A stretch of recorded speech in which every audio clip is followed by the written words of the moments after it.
目睭要一直看转动的球，讲出顶面的数字，还佫利用视觉测格，看是倒一种动物有几支脚，为着互囡仔自细汉落实顾目睭的观念。台南市验光师工会特别设计一系列游戏，有5大过关闯关游戏，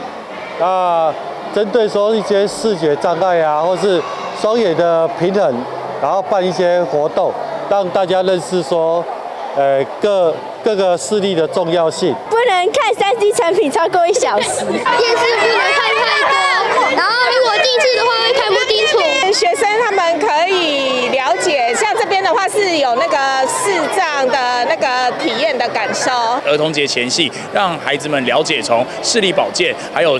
认识身边周遭可能视力较为薄弱或者是视障者朋友他们所需求的地方。验光师工会嘛积极投入教育局的学校健康促进计划，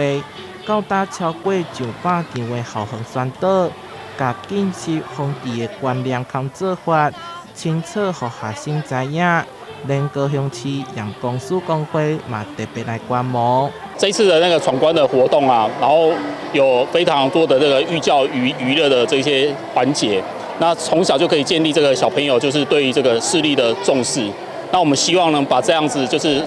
台南跟高雄台南这样子成功的这样子的活动呢，也可以把它带到高雄去。活动当中传达一个观念，就是近视管理，含爱护目睭的技巧。使用目睭30分钟，就要休困10分钟。每天户外活动爱2点钟以上，用轻松趣味的方式，提供囡仔正确医疗保健观念。台南新闻所采采访报道。